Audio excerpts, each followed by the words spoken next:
এ যেন অবিশ্বাস্য এক ঘটনা। ১.৫ মাস এক ছাদের নিচে সংসার করার পর স্বামী হঠাৎ বুঝতে পারলেন তার স্ত্রী আদৌ কোনো নারী নন, তিনিও একজন পুরুষ। এমন ঘটনাকে ঘিরে গোটা এলাকায় রীতিমতো সৃষ্টি হয়েছে চাঞ্চল্য। আর এটা ওইটা না, কাপড় ধোয়ার একটাই সলিউশন, চাকা অনেক ওয়ান।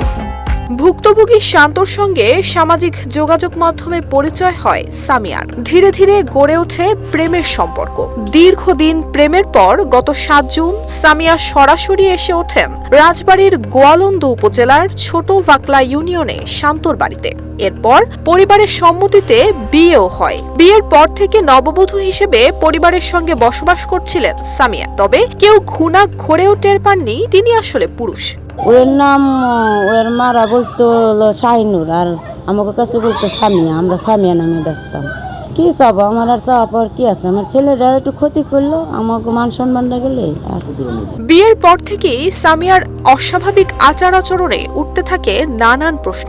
ঘনিষ্ঠ হবার চেষ্টা করলে দিতেন একের পর এক অজুহাত। এসব নিয়ে পরিবারের সদস্যদের মনে সন্দেহ তৈরি হলে গত ২৫ জুলাই বিকেলে প্রতিবেশী এবং পরিবারের লোকজন মিলে নিশ্চিত হন সামিয়া আসলে একজন পুরুষ। আমি কোনো এখন আমি কি এই জায়গায় থাকবো নাকি সেটার কোনো গ্যারান্টি নাই।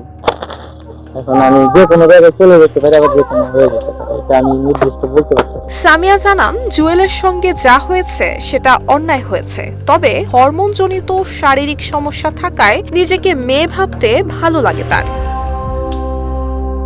এমন ঘটনা এলাকায় জানাজানি হবার পর সামিয়াকে বাবার বাড়িতে পাঠিয়ে দেওয়া হয়েছে বলে জানায় ভুক্তভোগী পরিবার।